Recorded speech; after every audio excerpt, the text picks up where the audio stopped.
Welcome to the Sweet Life Coaching Podcast, connecting real people with expert advice to achieve a healthier lifestyle and live a more fulfilling and abundant life.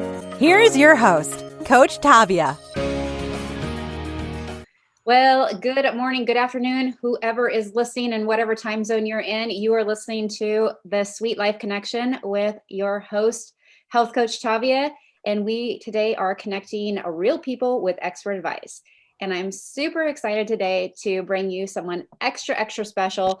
And who I am recognizing and talking about today is Erik Salzenstein. Is that how you say your last name?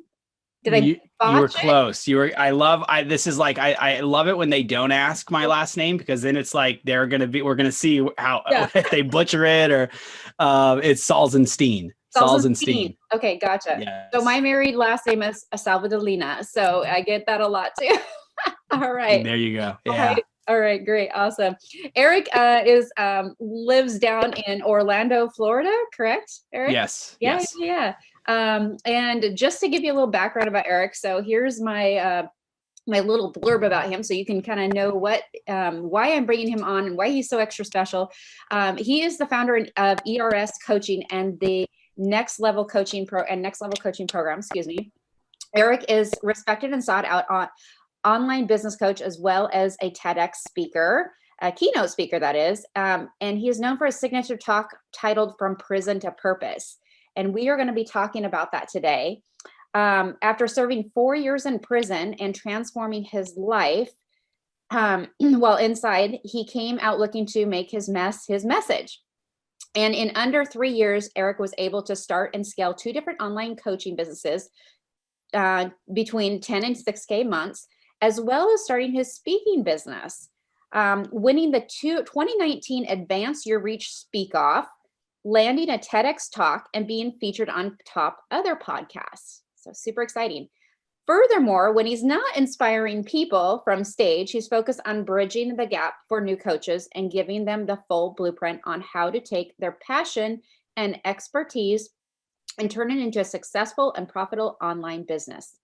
His attitude and gratitude and leading with a servant's heart is magnetizing, and it shows in all that he does. So welcome, Erik. Welcome. Bobby, I appreciate that. Yeah. I'm still on that. I'm extra special. So that's what that's the wave I'm going to ride out here as the extra special guest. And yeah, I'm pumped to be here with you guys. So awesome. So it's kind of funny because you and I really haven't met in person. Mm-hmm. We've met through connections of another coach, Mr. Xander Fryer. And shout out Xander. What's up? Yeah, well, shout out to Xander. We love Xander. We love his team. We love HIC, and wonderful group there.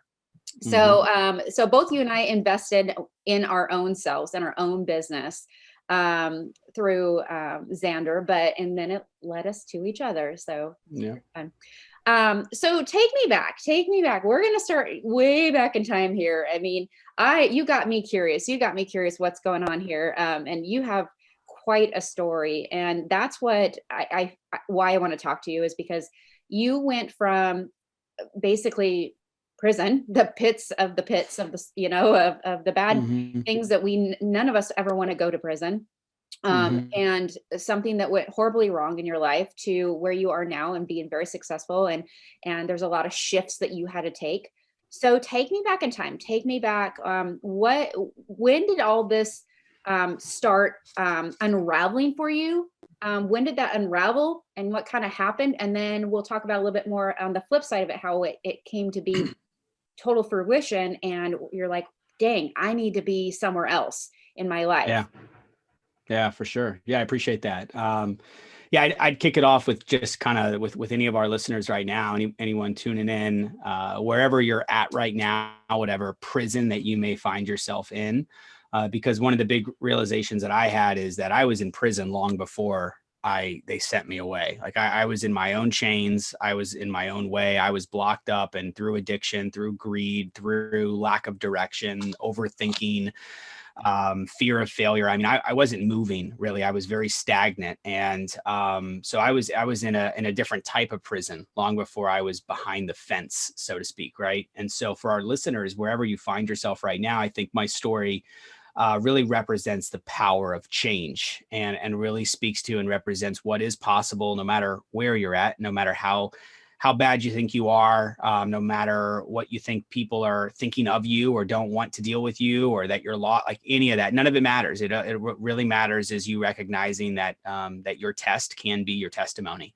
that your mess can be your message, like I've made mine, and really focusing on that and moving from that place is huge. So but to give some background, yeah, for me, it started in 6th grade. So I had that entrepreneurial spirit, selling candy and CDs, like from like mom taking me to Sam's Club and getting the bulk amount of candy wholesale, and then turning around and selling it retail to my classmates, and then burning CDs on Napster and LimeWire and Kazaa, for anybody who remembers those music platforms where you could download the music, upload them onto a CD. And so I had them color coded, full catalogs. And I had like a full blown business in 2 different businesses in 6th grade. So very much entrepreneurial spirit from the start. But you move into high school and selling candy and CDs, it's really just not the cool thing to do anymore. Right. And so it's kind of looked down upon. But at that point, we were starting to dabble in, smoking a little bit of weed. And what I basically realized was this was the need that my peers had. This was the problem that I could potentially solve. And so where we didn't have to drive in whatever area, we didn't have to figure out who had it. I could be the one to have it. I could supply their need, the demand. And then I would, be the knight in shining armor, the cool guy. Right. And for me, a big part of this beyond making money was feeling needed and feeling wanted and being liked by my peers. And in retrospect, after doing a lot of inner work, I came to realize that. And so all through high school, this just developed into something I had no idea it was going to. I mean, I definitely watched Scarface probably one too many times. And I had no business doing what I was doing. I was, living in the suburbs of Orlando, Florida. We didn't hurt for money. I had loving parents. My mom, I grew up Catholic. Went to a private Catholic school in grade school. Mom taught me God. My dad taught me sports. Was very active, always playing sports. Basketball was my go-to. I had 2 younger sisters. Well, still do, but so 2 younger sisters, came from a loving family, right? Like I didn't need to do what I was doing, but in my eyes, it was like I was an entrepreneur. Like this was my business, and I was like, I didn't really look at it, even though I was breaking the law. I always had ways to justify it. And so it grew into something of its own. I ended up selling to multiple high schools. I ended up having kids underneath me start selling. I basically turned it into like a multi-level marketing, thing. Kind of ingenious. That's amazing. Yeah. I mean, it's at that time, it was like what was on my plate. So my mind worked it like how I would work my business today. And so it grew, and it grew a lot. And then in 2008, which is my graduating year from high school, 2008, we had a huge pill epidemic that basically swept through Florida. And I got involved in that. The painkillers, oxycodons, the Roxys. I mean, this affected all of down south, up north. People were driving from New York to come down to Florida because of this. What our doctors were just prescribing people who had no need for this medication. And it was basically, these people we were getting, I mean, they were just everywhere. And so after I started selling them, I got introduced to that world. The profit margins were just insane. And so I dove in, and then was just a few months before I started using them. And then I became addicted. I mean, it's a heavy addiction. It's ruining lives all across right now today, throughout our nation. And then when the doctors, take the person off the pill, a lot of time they then go to the street to get the drug, whether it's in the form of the pills, the opiates, or it's heroin, one of the two.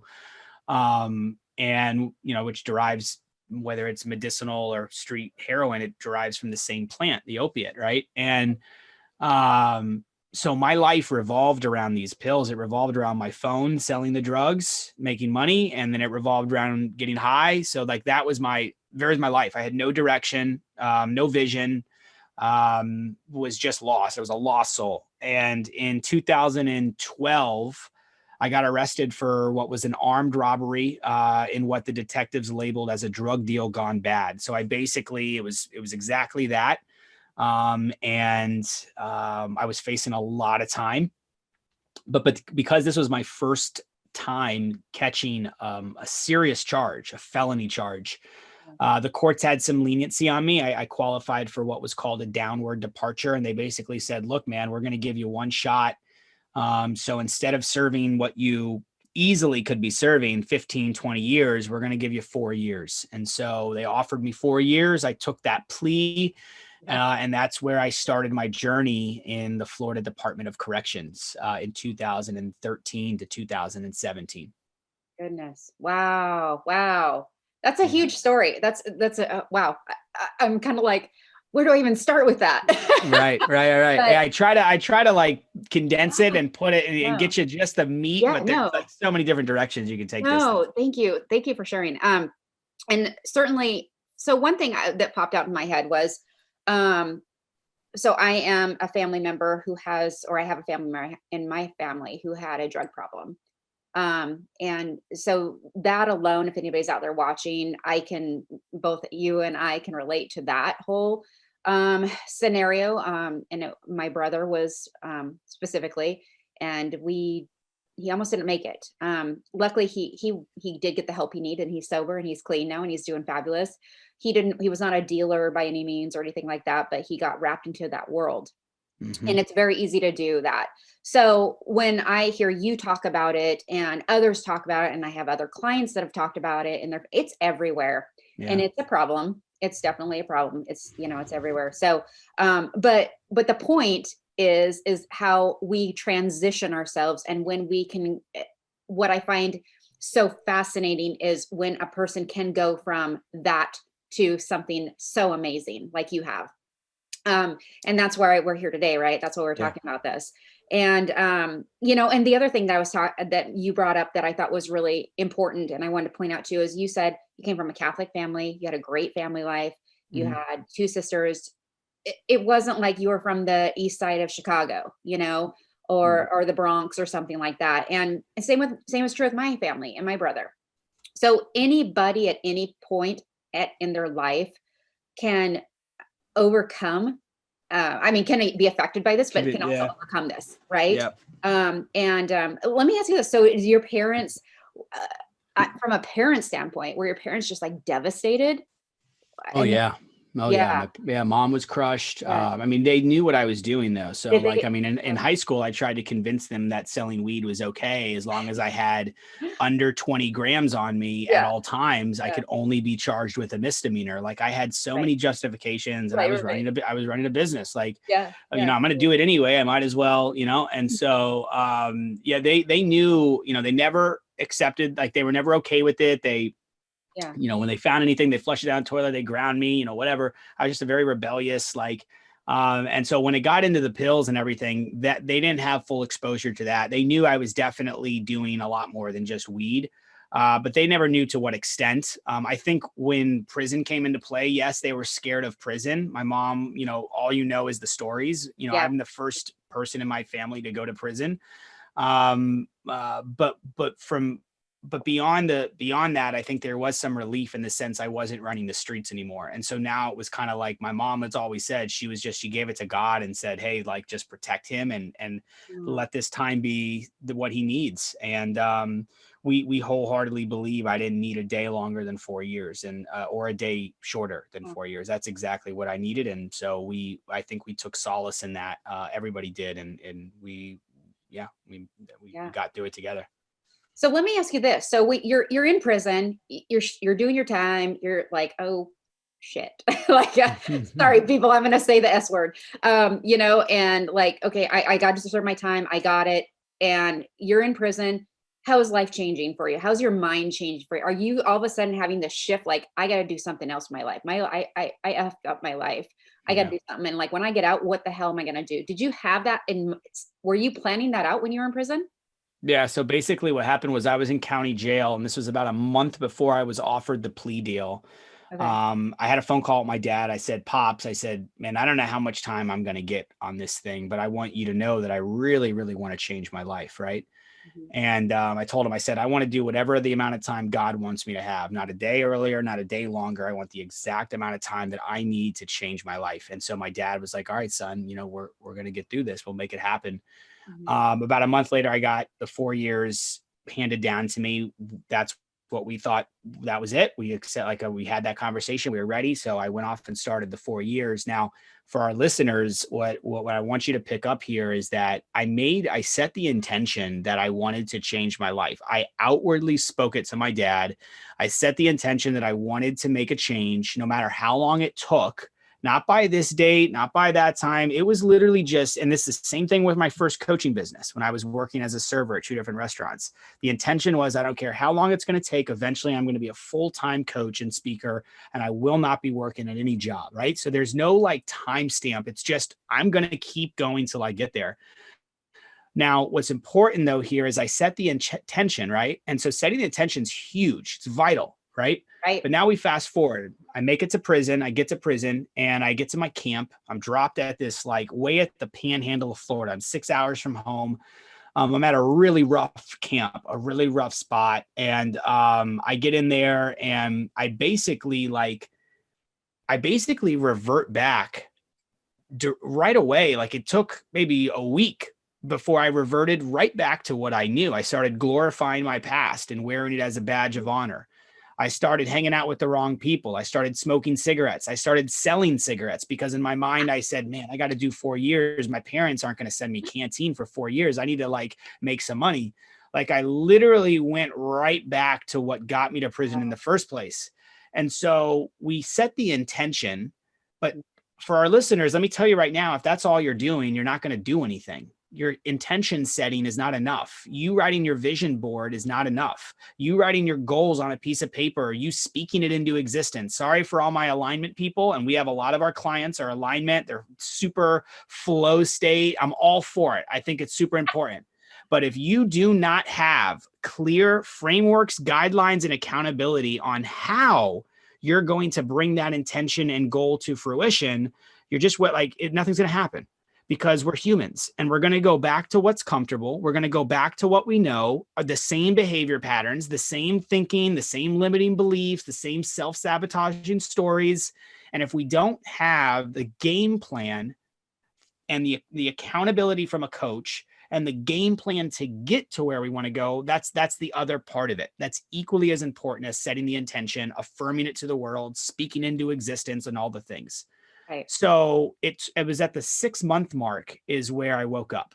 It was at the 6-month mark is where I was like looking, I just had gotten like back-to-back fights like that I basically brought onto myself. So I was now in harm's way. Our dorm was on the verge of like a racial riot. I was approached by 2 different gangs to join. And I declined both offers respectfully. But I knew at this point, like I had to make a decision, right? Like I was either going to go all in on this lifestyle, or I needed to make a pivot and really take growth and change seriously. And it was at the 6-month mark is when I woke up, snapped out of it. I said, Erik, if you don't do something different, you're going to come out the exact same, if not worse. Right. And so the question for our listeners right now is, are you okay with a year from today getting the exact same results that you're getting right now in your life? And if the answer is no, if the answer is anything but absolutely, I love where I'm at and I would love to be getting the exact same results next year. If anything is less than that, then you need to be like right now, you need to be taking steps to set some new intentions and get new frameworks and directions to make those intentions happen. And to kind of wrap this up, I reached out to my brother, who's like, he's my half brother from my dad's first marriage. Okay. But brother nonetheless, my Jeff, I said, Jeff, man, I said, this guy's a Stanford graduate. He was an ex-professional tennis player.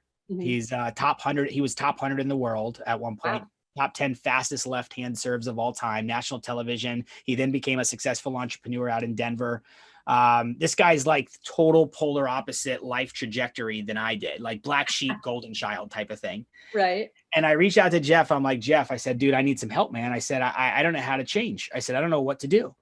And so he's like, I'm going to send you 2 books. I want you to start by reading these. And then afterwards, we're going to get on a coaching call every single week. It's, we have 15-minute calls. We're going to get a coaching call every single week. And we're going to create this change. We're going to make this happen. And together we created my blueprint. We created my game plan, and he held me accountable. He pushed me. He was my coach all through prison. And together we created those changes. And in the next 3.5 years, I was like obsessed with all things personal development and growth. And that's where we really started to dig in, was at that 6-month mark while inside. That's amazing. So that was, as you were talking, I was like, wait, you're in prison. And all of a sudden you had this mindset shift. I'm like, wait, but you didn't have a coach to get you through this. I'm like, that was my next question. I was like, you didn't do this all on your own. You had to have someone. So you were very fortunate to have Jeff.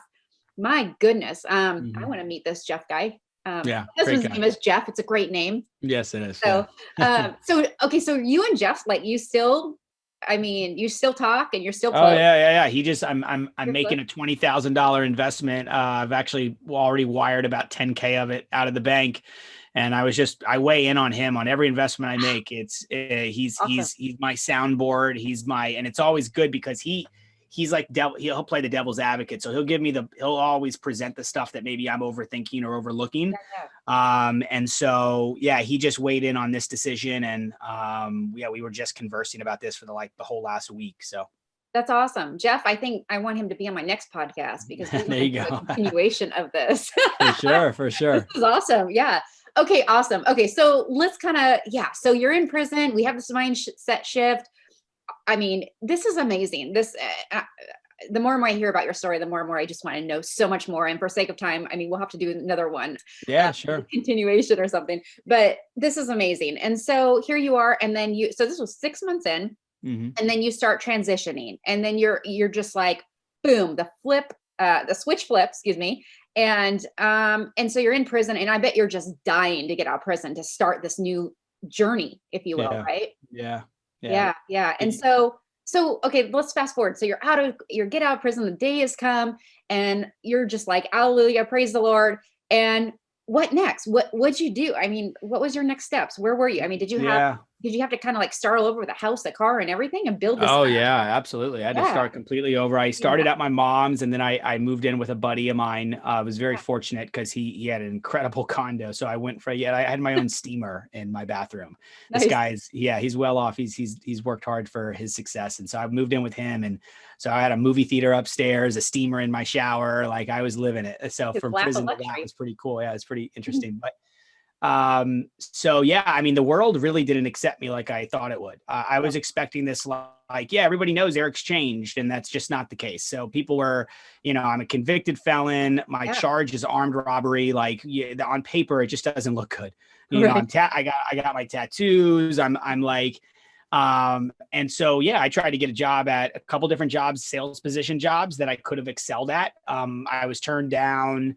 I was turned down from housing at apartment complexes, certain nicer area apartment complexes. So it was like there, I definitely had I was met with resistance for sure. And for me, all this personal development that I had learned, NLP work. I mean, we were talking everything that you can imagine under the sun, that I could possibly get my hands on from all the gurus. I was averaging a book a week. It was just, so I finally said to myself, okay, I got to apply all this now.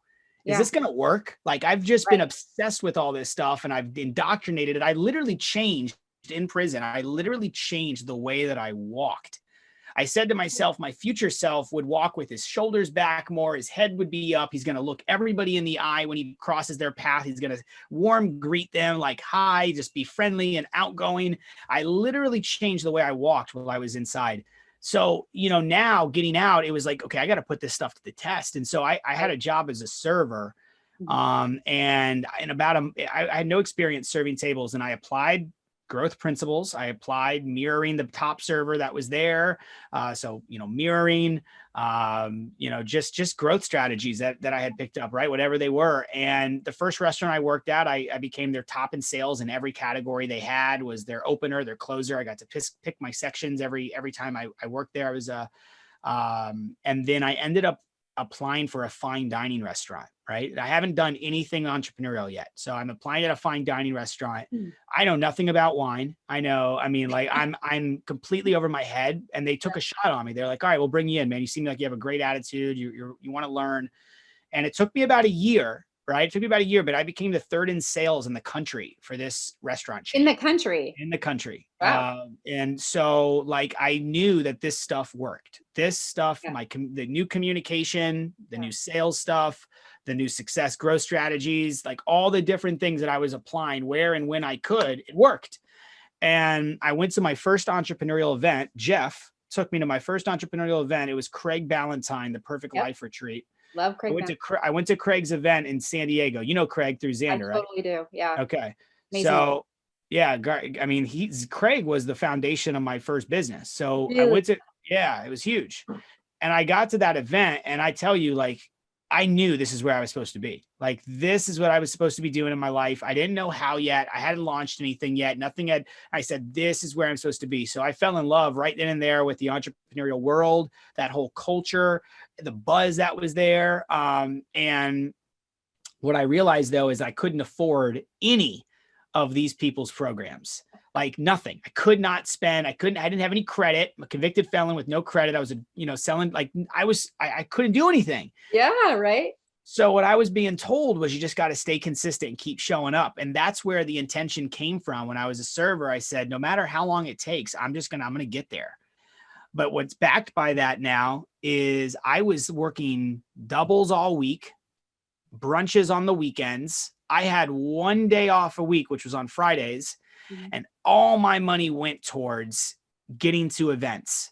I paid for getting in Craig's mastermind in Miami, like, buying this program, this course, hiring this coach, like all my money went towards developing as an entrepreneur. And so my first coaching business was fitness and life coaching. And I scaled that to consistent 10 and 12K months.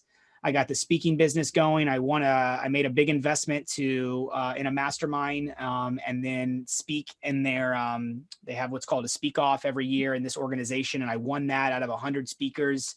And then that gave me the TEDx talk. Like, it was a series of these little accomplishments, right? My first client reached out to me on IG, Erik, I want to make some changes. Can you help? Right. Yeah. So like, it was a series of these small little wins that went towards the bigger picture, and slowly developed more and more and more and more into, how we're showing up today. Right. Amazing. Yeah. And, you talk about the life changes, right? Yeah. Extreme life changes. I mean, you went great family life, but then you got down a bad road, and then we got out, and then it's like, I love what you said. And I want the listeners to really hone in on this. And it is the intention. Yes, you have to set the intention, but we got to take action, people. If you want to make changes in your life, you got to take those actions. Yeah. And you took those actions in prison. So that's, it's like, if you're out there and you're like, I can't do it. And you're in a home like BS, anyone can take action. Can take action to that, and for me, my story is in episode 1, or podcast 1. People can go back and listen, but just a little blurb, for me, I was sick, and I was sick and tired of being sick and tired. Yeah. And, it took me 10 years to get a final diagnosis. And I remember laying in bed going, I don't want to be this anymore. I am not my diagnoses. I am not Lyme disease. Wow. And it was that flip of the switch. And I remember telling my husband, I'm like, there's something better I need to be doing in this world too, and making a change in the world. And that's the second part too, that I want to just kind of mention is you are changing the world by what you're doing. And you're taking your experiences and you're changing lives. Yeah. It's I definitely resonate with that switch, the flip of the switch. It's vital. And when you do that, something gets lit up. Right. Yes. And what I would say, and it kind of piggyback with what you said, with my serving, when I was a server, and then now my businesses, including the speaking business, the thought process has always been, and is still today, how can I add more value? How Yes. can I solve more problems for whoever I'm working with or for? It's how can I solve more problems? How can I add more value? And that mindset is, I think, is like the foundation of success. 100%, 100%. Yeah. And it's ever evolving, ever changing in the coaching world. I will say that. And the growth is unlimited. Yeah. And the growth that we can share, and the growth that we can exemplify, and the growth that we can share with others is just so powerful. Yeah. And that's why I love coaching. Gosh, there is so much I want to ask you, so much. And obviously we're in a time crunch here, so maybe we'll have to do another podcast on some other things, but I just kind of want to wrap this up here. And if someone's out there listening today and they're resonating with you and they're like, God, I'm kind of like him. I mean, maybe they were in prison, maybe they weren't, but maybe they're in their own prison of life. Their hell. Yeah. They're living their hell, right? They're just like, I'm sick and tired of doing this rat race. I'm sick and tired of my job. I'm sick and tired of being sick. I need change. Yeah. What advice would you give them today? Yeah, I mean, you got to have that North Star. So it's like, okay, well, that's awesome that you feel that way, because that's gonna create the fire in you. So it's not a bad, like, you can't. It doesn't make any sense why, but maybe the sense that it makes is that it's like, we get used to complaining, we get used to having the negative, we get used to the suffering, and so it just becomes a part of who we are. Maybe that's what it is. But what I just don't get, and maybe it's because I shouldn't say I don't. Yeah, I guess I'm struggling with. I guess I shouldn't say I don't get it, because I think I do. I think I do get it. I'm just like, I want to shake the person. And what I'm trying to get to here is that, like, if you're not happy, that is okay that you're not happy. It's just not okay if you're not doing anything about it. It's okay that you're not happy. It's okay that you're not fulfilled. It's okay that you want more. It's okay that it's all, that's fine. It's all good. Don't like sit there in that. Now let's put some action behind it. Let's get a North Star. Let's get a direction. Let's talk about what changes you can make. You know, how we're showing up now is we are extremely passionate, and my whole organization, we're very heart-centered and mission-driven coaches. We're that as a team, that's how we show up. And we're very passionate about helping others, specifically coaches and consultants, but people take their passions, right, their expertise, their experiences in life, and turn that into their own business, turn that into their own coaching or consulting business. That's how we're showing up right now. So when you talk about, like, people who have, let's say, had 20 years in sales, and they hate the company they're with, they're feeling down, like, okay, well, have you ever thought about becoming a sales consultant? You know, have you ever thought about if you've been working at a gym for 10, 15 years and you've been just training clients one-on-one and you're burnt out, have you ever thought about taking your business online and trying and being able to now make an impact, create something new, create your own course program? Like, there's so many options out there. Speaking, getting on stages, like, totally. If you can add any sort of value to people in this world, if you can solve any particular problem for people in this world, you have a business on your hands. It's right there. And this industry is a multi-billion-dollar industry, and it is only growing. It's only growing. And so we are just extremely, extremely focused, and we're really good at what we do. We get our clients amazing results, and it's because we truly care. Yeah. Is we give them the blueprint, going back to, you have the intention, right? Well, we give you the blueprint, the direction, and accountability to bring that passion into turning that into profits, to take the impact and turn it into income, and really turn the light, flip the switch, and get you going and get you off to the races. So, yeah, I would say that whether you reach out to Tavia here, or you reach out to me or someone else, it starts with reaching out to somebody who you feel could give you some sort of help and guidance. And it starts with having that conversation, right? So I would just encourage anybody, reach out to Tavia, reach out to me, say what's up. We'll chat, and we'll kind of just see where you're at, and we'll see what type of value that we can deliver to you. This is what we love doing, is helping people. She does it in her way, I do it in mine, and we're here to serve people. That's what we're here to do. Yeah. And I want to point out too, what I do is different from what you do. Yeah. And so I hope that there's someone that can resonate with you, resonate with me, whatever. But, and we have such a close, tight knit coaching community. And so if I can't help you, I always can find someone that can help. That's you. yeah. Eric as well, it's like, and sometimes we're not always the perfect fit, Yeah. and, we don't always align with everybody, and that's okay, so, yeah. So Eric, what you do is amazing. And I'm going to keep learning from you, and hopefully I can share some things with you too. Yeah, absolutely. So, all right. Well, I think what we'll do now is, if there's anything you want to conclude with, anything else you want to say, I'll let you have the ground right now. If not, then we will commence today and maybe pick up another day. Yeah, for sure. I'll just wrap up briefly with just saying that small steps create big change. All right. Small steps create big change. You have to be taking the steps, and going back to how we kind of started this podcast, and the thing that Tavia really put emphasis on was taking action. But here's even more important, and kind of like where people get caught up, is that they think everything has to be perfect to take the action. You want to take massively imperfect action. That's the type of action you want to take. Massively imperfect action.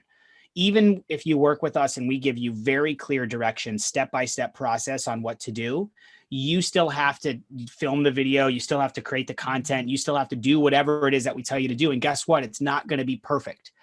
But if you fret over that, it's not it's not going to go anywhere. It's just going to sit in your inbox or sit in your folder. So you got to take the action, but embrace the imperfection of it, and do not let that stop you from getting out there. Take massively imperfect action, and understand that small steps are the very things that create big changes in your life. Absolutely. Absolutely. And just to piggyback on that, I mean, for you, look, you took 6 months into your prison, and then you had another, 3.5 years to get going on this, basically. So it didn't happen overnight for you. And then even when you got out of prison, again, it took some time, It's gonna be it'll be 4 years in July. Oh, 4 years. Okay. Gotcha. I'll be out of prison for 4 years, July 17th. Gotcha. And now you're bringing in I don't know what your figures are, but I know we're sitting at like 50,000 months right now, 50K months right now. So it's been a journey, and I'm very open with the numbers, because naturally in the coaching industry, it's those are our KPIs. Those are our different targets. And not how many people we impact is directly correlated, and their success, of course, is directly correlated to our bottom line and our revenue and the growth of the business. So yeah, absolutely. Congratulations on your success. I am, like I said, I want to learn so much more about you, and we will be talking soon more. So everyone, thank you so much for listening today. And if I can help you, if Eric can help you, Eric, how do people get a hold of you? Yeah. So I would just say, like, DM is, we have all what we'll do is we'll throw, we've got anybody who's working on some content stuff right now, getting stuck on content, we'll include a freebie that Tavia can give you. That will be really helpful, giving you some ideas for content, and how to connect with your audience on a deeper level, and not think so much, get so caught up with what do I post and all the things. So we'll provide you some free value there. And that will have some of my information on it, as well as, I'm sure, in the show notes, she'll have my handles. But I would just say, send me a DM. DM me right at my at Salzenstein. It's my last name is the Instagram, and Facebook is Erik with the K, Salzenstein. And so just send me a message. Yeah, I'm all about just connecting, right? So that's what let's use social media for let's be social. So reach out to me. We'll have a chat. And like I said, if I'm not the right fit for you or can't help you, I promise you I'll find somebody who can. So we will. All right. Thank you, Erik, so much for your time. Have a great day. Thank you. And thanks everybody for listening. We'll see you on the next episode. See ya.